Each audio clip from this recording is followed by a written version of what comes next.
Sentire Media. Ciao a tutti and welcome to Venice Talks, a podcast series dedicated to Venice in Italy. I'm your host, Monica Cesarato, a Venetian food and travel blogger. Join me as I share my insider knowledge to help you explore Venice at 360 degrees. In this weekly podcast, we'll dive into the heart of a city, uncovering hidden stories and connecting with the people who make Venice unique. The artisans, the writers, the fashion designers, the bloggers, the journalists, and more. Let's break free from cliché and discover the true essence of Venice, not just the monuments, but the vibrant people, the Venetians. Experience Venice the right sustainable way. You can find me on my blog at www.monicacesarato.com and across all social media platforms. Enjoy the episode and let's journey through Venice together. Welcome back to Venice Talks, Season 2, Episode 12. Hi everybody and welcome back to Venice Talks. Today I have a special guest. She's coming back after about 1 year because she already interviewed during the first season, and it is my friend Allison Zurfluh. Hi Allison, how are you? Hi, Monica. I'm doing well. Thanks for dialing in. It's nice to talk to you this morning. Yeah, thank you so much. Well, first of all, thank you for coming back. But also, I asked you to come back because you got big news for me. Because finally, you managed to do something that I know you've been kind of thinking of something like this for a while. You actually managed to open an association, a project to help Venice literally, not just with words, but literally with hands. Yes, so, I'm so happy. Okay, so what's the name of your association? So the association is called Barena Association. Barena being, of course, as you know better than I do, the wetlands of the lagoon. Mm-hmm. So it's an association to protect as much as we can, or at least do something to protect these beautiful, delicate Barene that we have in Venice. Mm-hmm. Okay, so I, as everybody else knows, I just wrote a book about it. Yes. The island of Venice. So when I saw that you opened the association, I was like, oh yes, that's perfect. I love it. It's going to be a great effort. It's going to be a great episode. So I just want to give a little bit of data taken from my book. So I know it's been tested. I'm not saying anything that is wrong. Okay, a couple of info to explain the listeners when we're talking, why we are so concerned about the Lagoon of Venice. Well, first of all, I think people realize, but it is the biggest wetland of the entire basin of the Mediterranean. Number one. Second, that about 67% of the Lagoon of Venice is composed by water. It's not just all the islands that people think. It's actually more water than islands. And it is protected by the UNESCO, right? Did I say this right? Otherwise, I need to redo the book. I know that UNESCO wants to protect it, but are we not? No, I think we are. Okay. It's quite nearly entirely. Yeah, it's considered sito di importanza comunitaria. Okay. Yes. Since 2000. Okay. Yes? There's just the question now of in an endangered site. I'm sure you've heard about this argument. Okay. In that sense. Okay. So let's talk a little bit, because I know you know, a little bit about the basic of the Lagoon of Venice. Why is it so different from any other lagoon? Because it's got its own microclimate, everything. What's so different? Why is it so important to save it? Well, I'm not a scientist, and so I can't speak as a scientist. No, but you speak as somebody that loves the lagoon. Yeah, that's why I'm asking you. So I'm careful. The lagoon is full of this Barena, so the wetland, and we know that for carbon sequestration and climate change effect, that lagoon environments are of utmost importance. So we're talking already for humanity on this scale. And we've seen in the last 100 years a decrease of 70% in the wetlands in just the last 100 years. Also, culturally speaking, Venice is founded on the lagoon, on this wetlands, and its relationship with the water is very close. And we have a great fishing tradition, a traditional fishing tradition that comes from this relationship, from these wetlands. And we're fortunate in Venice to still, especially in the north where the association is, we're from Barena and northward focusing. And in this area of the lagoon, we have almost exclusively traditional fishing methods. We have a lot of serraggiante, so net fishing.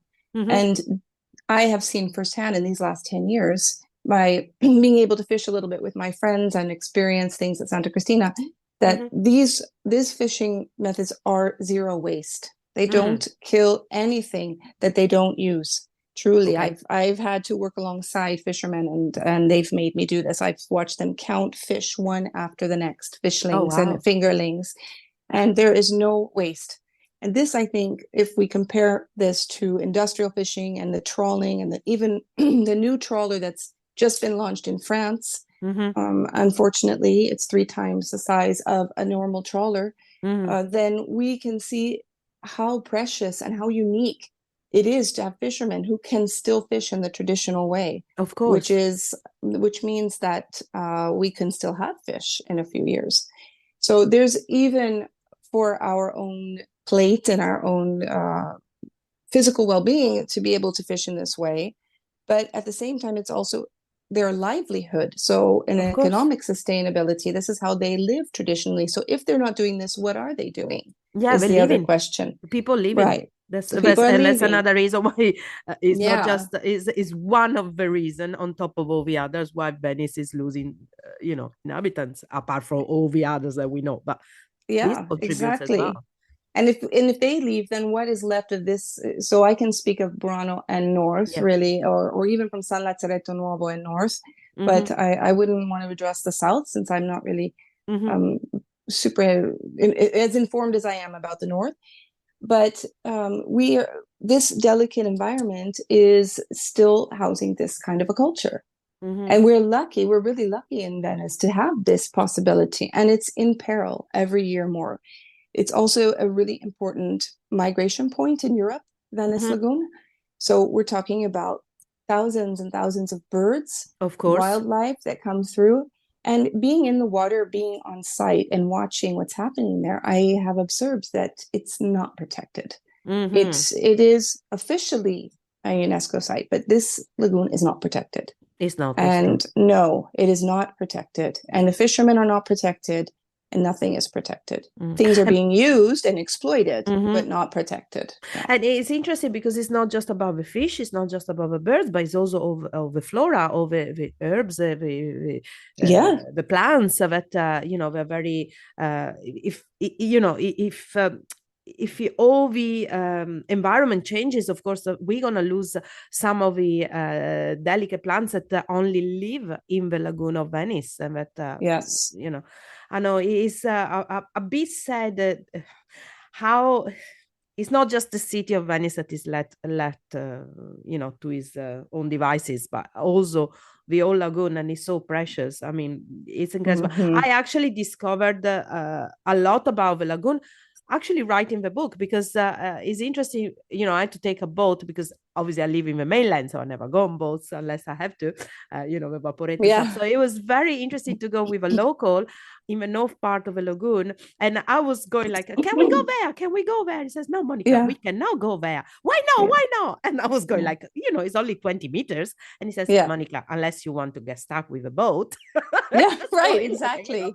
And I would say, but it's plenty of water. No, you got to understand. And it's interesting how complicated it is to actually navigate through the Lagoon of Venice, through the Barena and stuff. And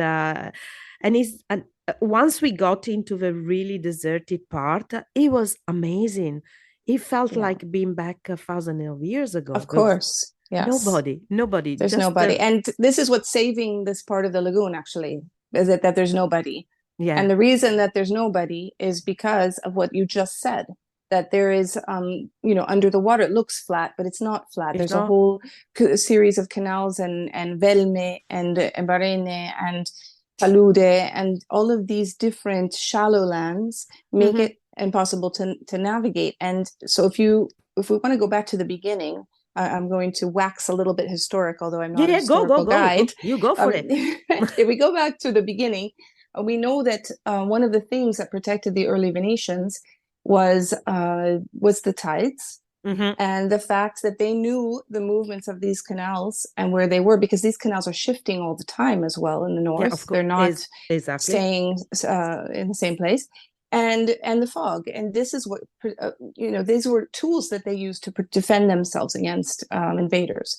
Mm-hmm. And these tools are still protecting the north today. I'm convinced if the lagoon did not have these physical elements, then it Mm-hmm. would already be destroyed like the South is. Oh, Um, wow. Absolutely, because we have an increasing influx of maritime traffic every year. Mm-hmm. And you cannot imagine what I see in the summer.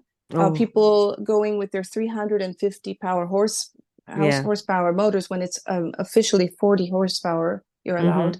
Oh, And they're and I going, would like to stress something, though, just in case, is Venetians themselves. It's not just it's the mostly tourists. mainlanders, I think. Uh, Yeah, because oh, the reason I say that is because there's a reason I say that, okay. is that there are shipyards built on the coast, Oh, all the yes. way up. Okay, if these are built there, even if the law is, oh, we built them so that they could go into the Adriatic Sea and they just have Mm, to cross the lagoon. But mm. they've figured out that that's not so much fun. It's much funner to stay in the calm waters of Uh, the lagoon. okay. So they don't go to the sea, but they do have sea vessels. Mm, And this is something I've observed. So of course I'm open to okay. correction. No, no, no. I'm not an authority, No, but no. But you're there. I'm not. I trust you. I trust I'm you. there every Okay. day seeing this, and they will literally park on the Barena. They just have the motor power to do Mm, it, and so it's easier for them than to throw down an anchor. They go up on the Barena, and if you smash down this beautiful mud flat, you okay. leave way to water that begins coming in, and then the erosion is immediate. Wow. So Okay. I'm watching this happen all of the time, and even more things. And there is no police. There is nothing that checks this They're and there, stop but it. they're only giving tickets really to fishermen. I've Ha! never seen them give a ticket ever to a boat myself, and I haven't heard of them giving a ticket to a leisure boat. Wow. And so I Okay. had a lot of road rage, I'll admit, I can watching imagine. this. I can Yeah, imagine. and Yeah, of course I was, don't get off and stick an aerial on somebody's chest, please. don't do Say do what? with a car.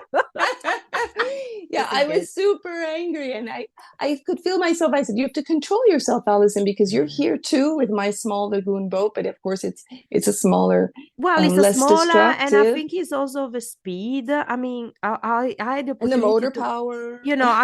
I went a couple of times with a classic boats. So they use the electric. I went with very Yes, a slow electric boat, and yeah. it was like it goes slow, but at the same time, it's fun because you kind of, I mean, you go faster, yeah, because I've been on taxis, so I know how fast they can go. But it's Mm. just not the same, is it? Going slow, it's got totally different kind of allure, a beautiful Well, like atmosphere. rowing, right? Like rowing, Yeah, which is the exactly. only true Yeah, boat to Venice is the original rowboats, yeah, and I think we shouldn't go faster than the yeah, speed limit because yeah. it's not fair. They have priority for me in all cases. In all cases, Of they course. are the Yeah, original. you say that, but I've seen it Mm, so many times. I mean, the big yeah. people on rowing, and all of a sudden you have this fast boats passing by, and they nearly tip them over. And oh, it's so annoying and so annoying. Hey, by the way, do you think the Mose? I mean, if you don't, it doesn't matter. I'm shooting it there. Is it causing problems? Is it gonna cause problems, or has it already caused problems to the North Lagoon? Well, we know that from the fishermen who I've spoken to, they knew before they started dredging to do Mm, the move that this was going to change the topology of the lagoon, mm, and it did. It did mm-hmm, actually dramatically. mm, We have little whirlpools. We have places where the current is very very strong because mm. of this all of the dredging that they did, and then they created an island, and so where there was just a trickle before, there's now huge rivers of water just Oh, pouring okay. in and out. So this Okay. is inevitable. This was inevitable. So they can say, okay, we built that in order to save the city, Mm-hmm. but they did a lot of damage to the city in Mm, order to save the city. And there were other solutions at that mm, time which they didn't want to mm, hear about. So mm, that's a political decision. But mm-hmm. at the same time, we know that the mosaic, okay, yes, it saves, it, keeps some high water out of the city. And of course, that's a great thing. But the ecological impact of choosing that way of doing it, I'm not so sure that was, I haven't heard that was a great ecological choice. I was reading yesterday, I think, about it, where they realized that by 2060, the mosaic is going to already be so damaged. Yeah. Oh, it is damaged already. It's rusty. It's already all but rusty. By 2060, it will be so damaged. It's practically it's not going to be usable. I mean, this is just ridiculous. But never mind. Let's not talk about that. Listen, when was the association born, and how did it come about? So again, going back to my road rage, which was getting out of control, honestly. Oh, okay. You were when you're going around with a rifle shooting. Right.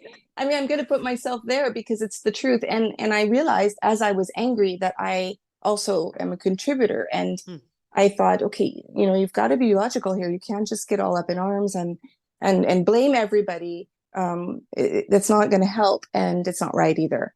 So I took a good look in the mirror, and I stopped a lot of other activities I was also doing in tourism and the like before, and took up, as you remember, my job as only a painter, which is what I do full time now as an artist. Good, but I'm very happy about. Well, I love it. I'm the happiest I've ever been in my life, I think. Good. And in 2020, the pandemic came, and of course, everything came to a halt anyway. And so it was a good opportunity to rethink things that had been bothering me for a long time. And I was with my friend Pietro Rusconi, who but I actually worked many years ago with. Yeah, wonderful person. And I said we were out in the lagoon at Santa Cristina one day, and we were like, we should really do something. And he's like, yeah, you should do something. We should do something. And I thought, do you think we really can do? We had this like friendly discussion. Well, let's do something. And then we decided we were going to do something, but what we actually could not say. But somehow at that moment, we knew we would do something. And time went by. I was approached, put in contact with a very big organization, a big foundation in the UK, who wanted to come along and help and be a part. And I was really grateful. I learned a lot from them, but they do things on a very big level, quite a bigger scope and bigger surface area. And I'm very close with Domenico Rossi, the Moicante, who is our fishing advisor, and Massimiliano Bovo. And we were all, I really rely on them for also their advice. And so what should we do? Should we adhere to this group? Should we not adhere?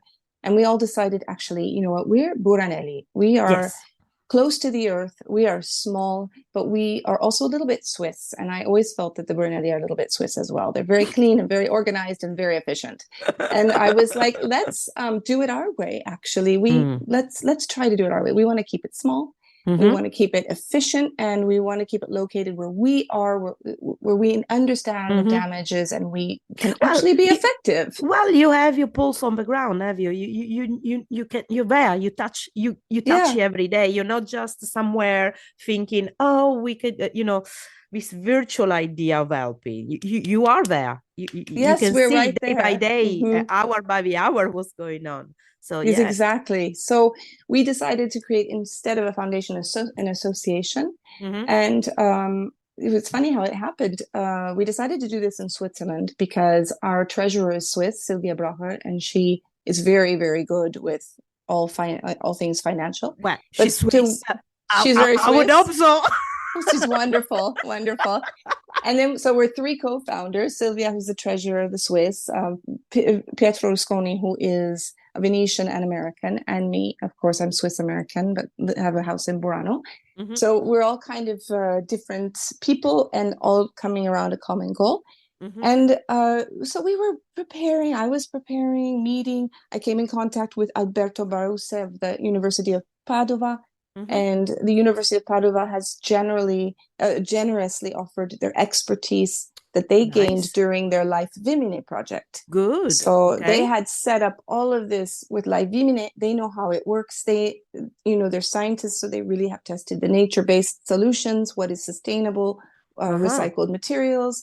They have come up with a way also that we can pay fishermen directly to do the job. So we don't need to bring outsiders in. So we're contributing to the local economy. Fantastic. Yeah, Okay. super. It was just a miracle. And the more we've gone forward, the more we realized this was the solution. And it took some time, but here we are. And I'm so grateful for this generosity of the University of Padua, absolutely.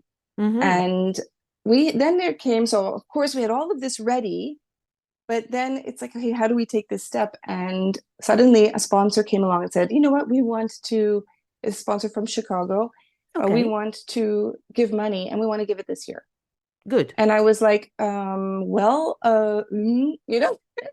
And so, okay, let's go. Jump on it. And we did, and we got it founded immediately.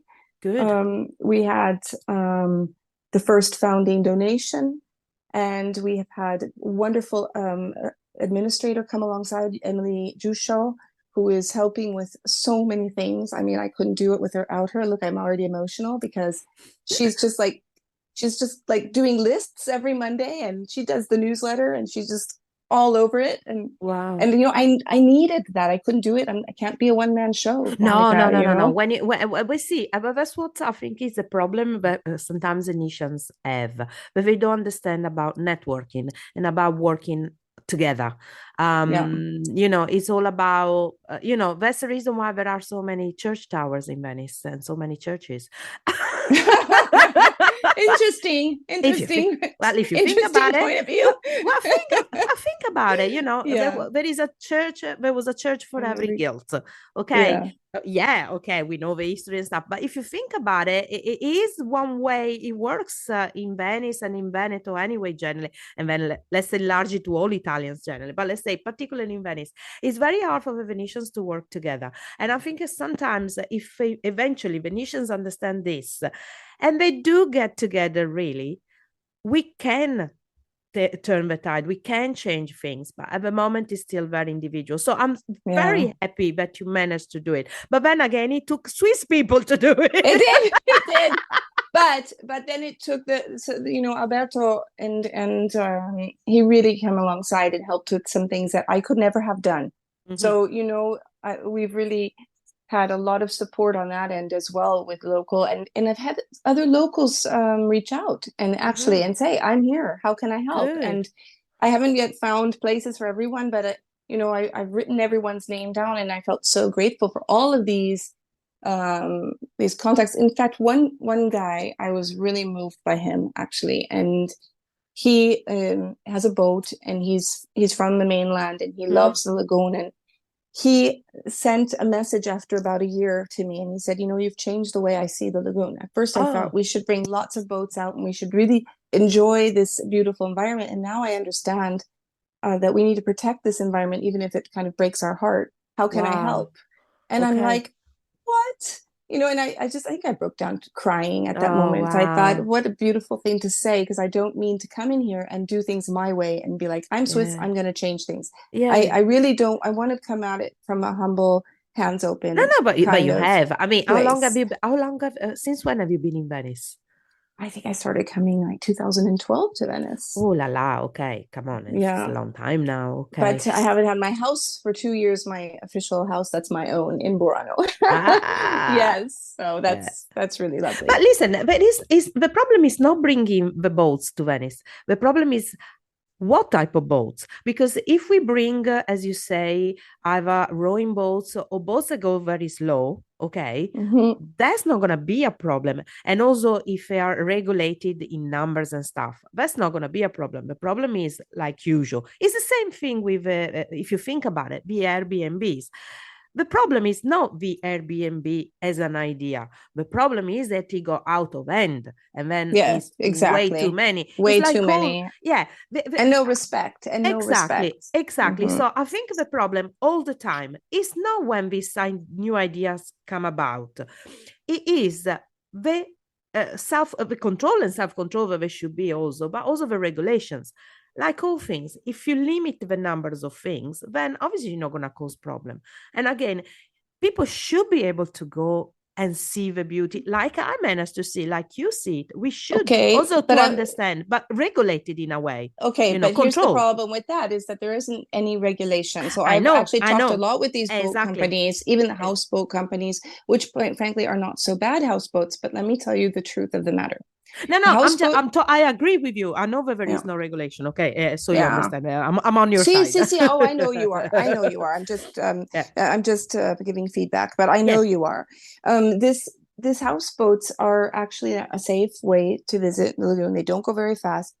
But for example, the companies say, well, they receive a GPS, they receive a map, and they know where they cannot go and they know where they can go. And every company I've talked to has told me this, even the most sustainable ones. I don't like to name because, especially if I'm criticizing, but I will say all of them have told me this. But what they don't realize is that clients don't do what they're told to do.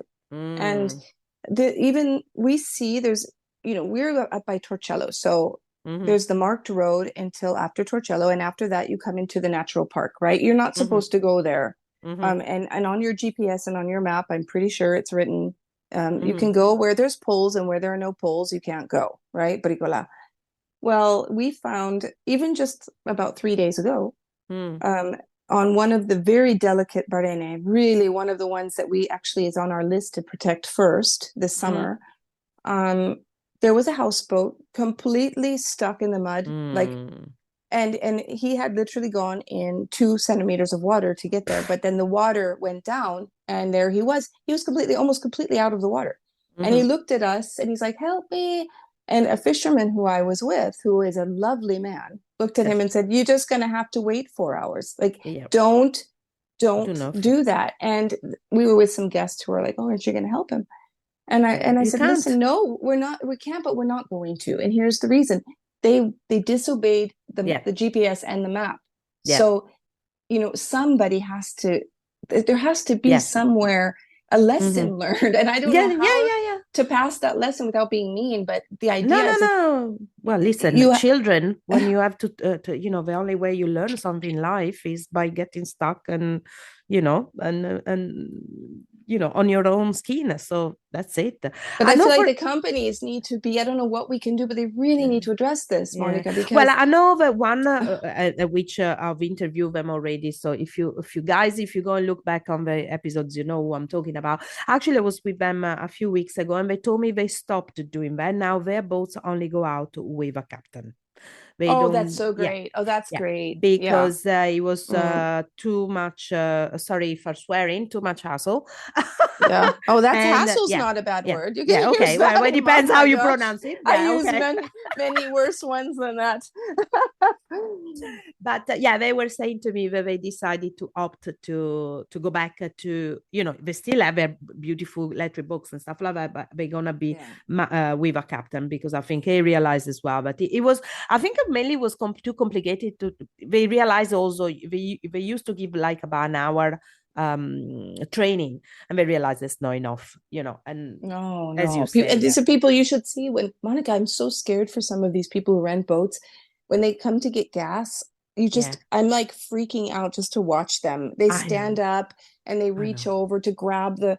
You're like, if they fall between that, they're like, they could be dead. And you're watching. I don't know. Like, going, I'm scared. no. I mean, I whenever I go on boats, I always go with people that, usually it's Venetians and know what they're doing. And I'm like, with my jaw is like totally open, like, wow, you do that. But I'm so scared. I mean, the other day as a joke, and I repeat, it was a joke for everybody who was listening to me, and it only lasted 10 seconds. I replied. I repeat this, it was only 10 seconds.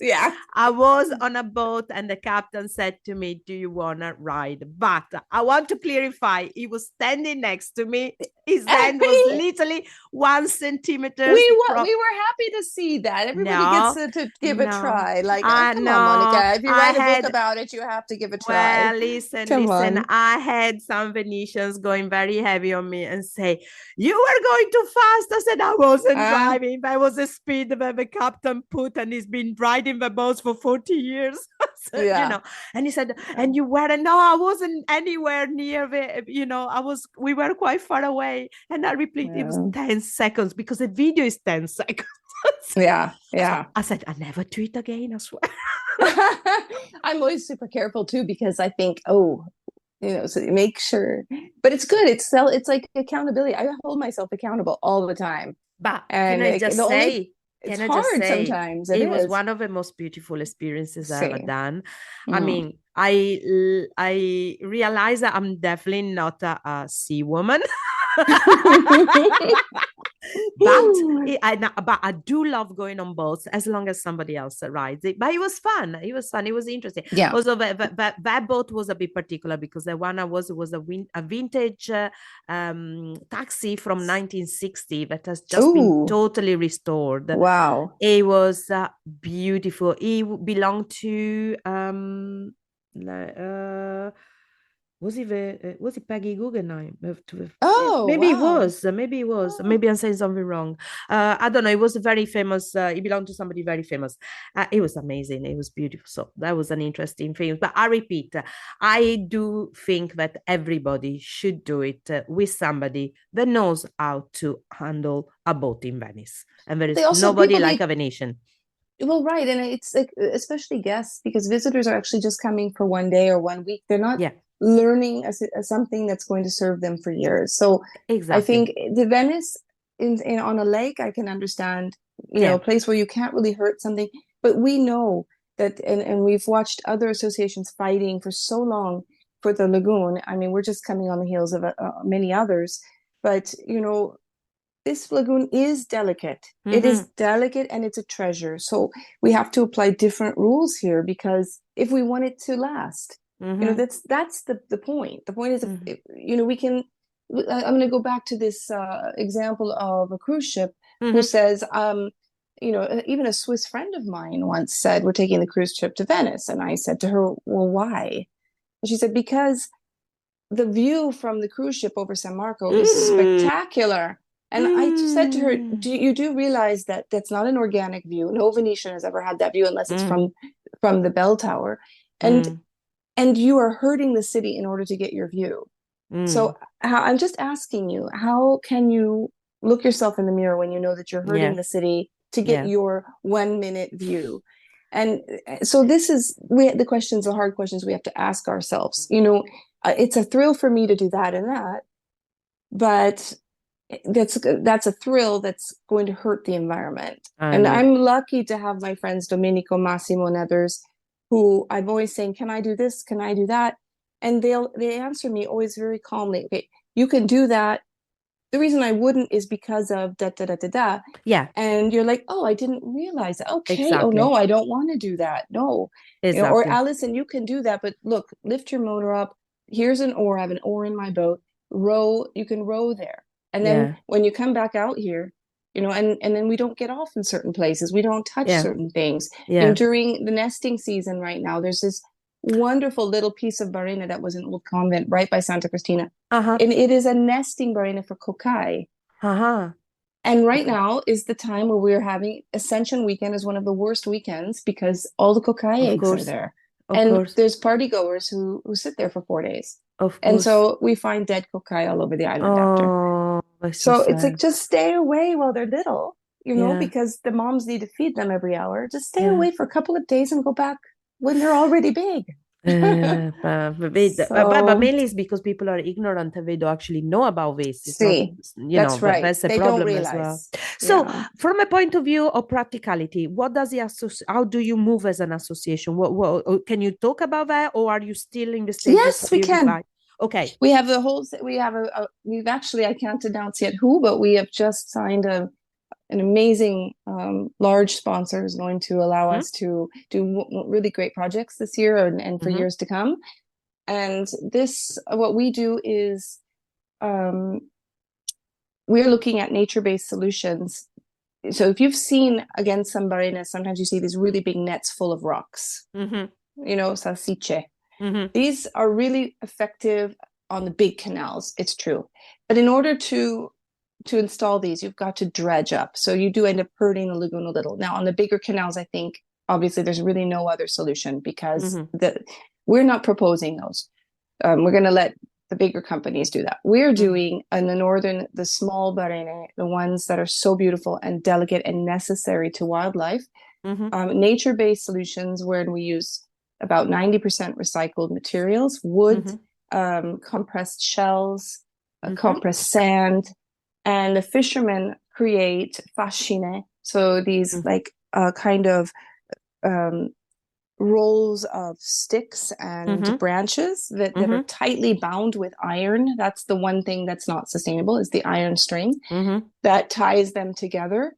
And then they insert, because they're experts of the lagoon environment and they know how things work and can resist the tides and stuff, they plant poles of recycled wood into the mud along the edge of these barene, of these wetlands, and then attach these rolls of branches, fascine, and attach that all together with this iron string. And then behind that, if need be, they actually pump mud from a nearby velma or palude that to reinforce this part that's falling off.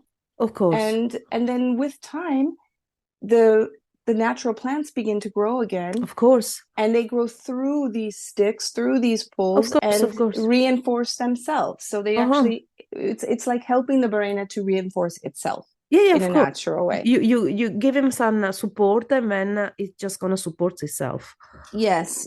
And then in some places we have plans to actually rebuild little pieces and then reinforce it, because there's little pieces missing and those pieces immediately erode.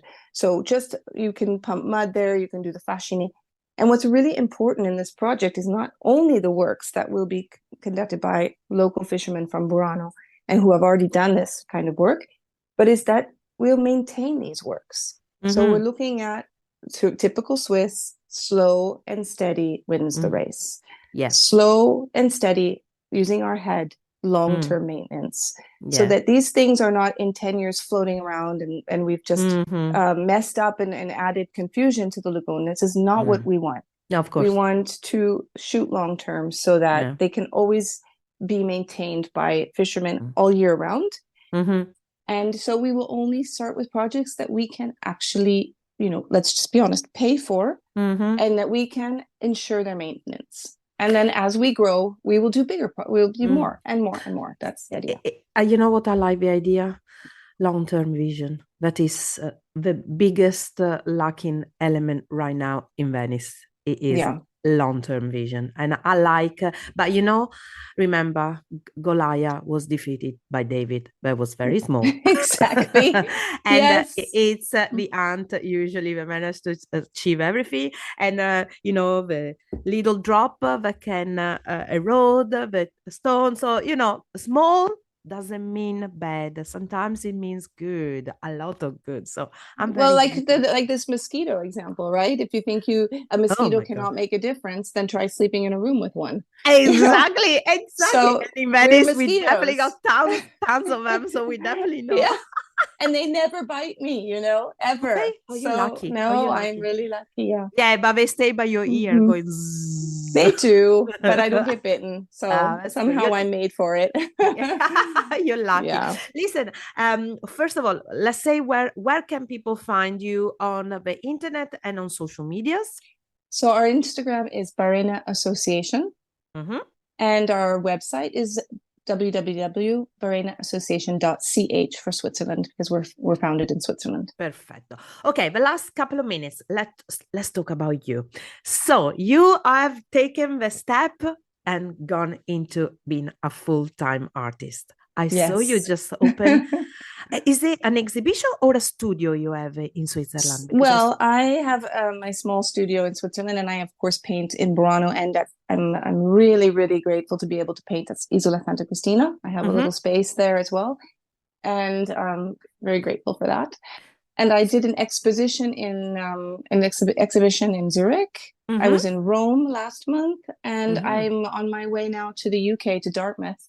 Thanks to a wonderful relationship between Gattonero and Mitch Tonks, who's a chef in Dartmouth. And I met Mitch through the Gattonero, through some projects, and we became friends. And Mitch, said he likes my work and approached the Coombe Gallery. And the Oh, Coombe Gallery invited me to come and do an exhibition in Dartmouth. So it's a wow. celebration of friendship, of fishing. Mitch and the whole of Dartmouth just really Mm. loves traditional fishing and quality fish, and are looking for ways. Mitch Tonks is specifically really looking for ways to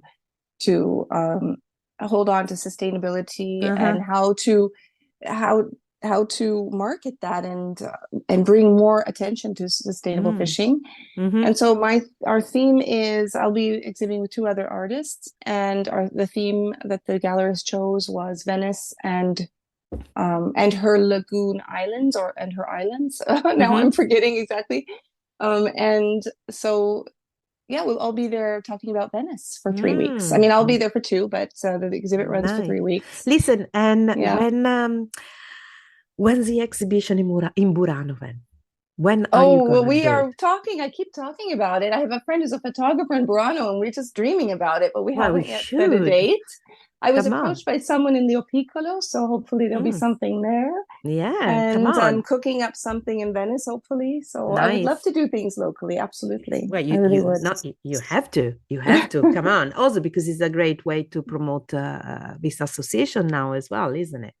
Yeah. So Yeah. now I'm so happy when you told me you approached me, you said to me, oh look, we got this thing, and I noticed, thankfully somebody was doing something for real, not just talk, because as I repeat, Venice, we're very good at doing things, as in talking about doing things, but then somewhere along the line the project Yeah. starts and then they just end up whatever. Well, we know. Well, Alison. Venice has a lot of really good things. And, there's the reason that I'm there. I love also Italians and I Mm, love Italy, right? I mean, if I didn't, I wouldn't even be there. I'd be here bothering.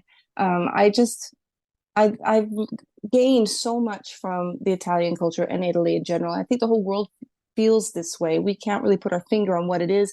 I understand all of the problems that there's mm, so many things that aren't working, but there's also so many beautiful things, Monica, mm. about Well, Italy. what I think Mm, is personally, I think we enjoy living.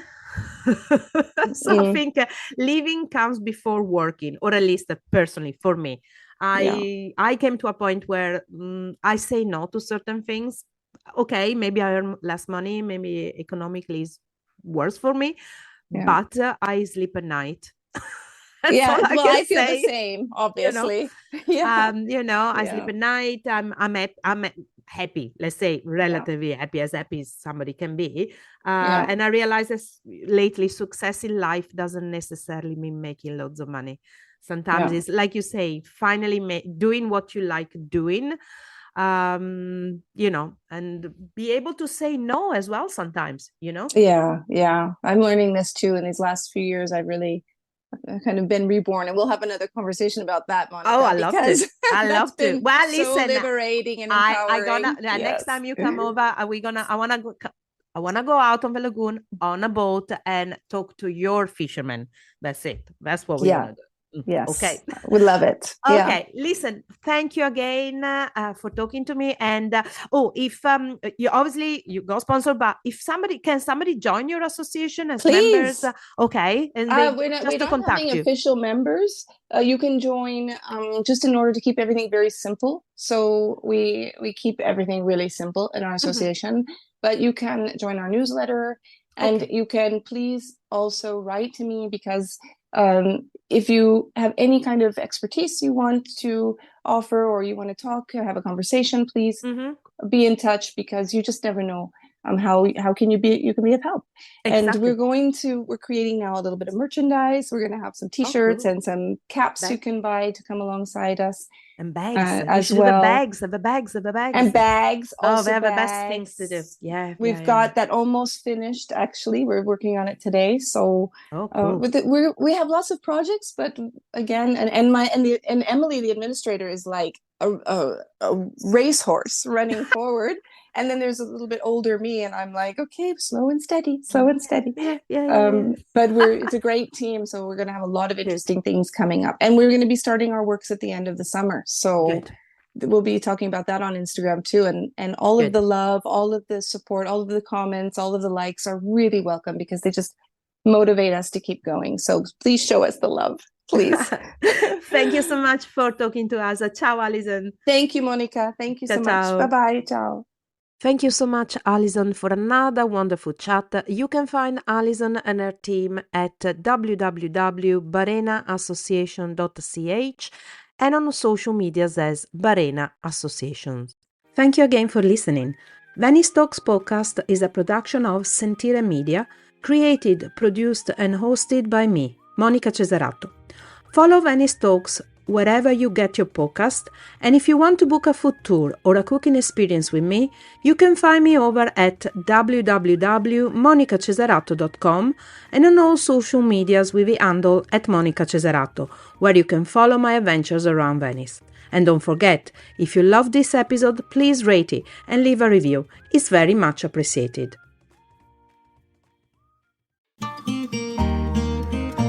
Sentire Media. Hey, podcast producers and show hosts. Do you want to join a podcast network that celebrates all things Italian? At Sentire Media, we understand the allure of Italy and its unique culture. Our devoted team of hosts and producers are all driven by their shared passion for Italy. And we work tirelessly to create the best lifestyle podcasts and content that will whisk you away to the very heart of Italy. With us, you can savor the mouth-watering flavors, get lost in the stories from the past, break down the cultural barriers, and truly immerse yourself in the vibrant traditions of this intoxicating country. If you have a great podcast idea or are already in production and would like to join Sentire Media, head over to sentiremedia.com, that's SENTIRE media.com, and find out how to submit your show.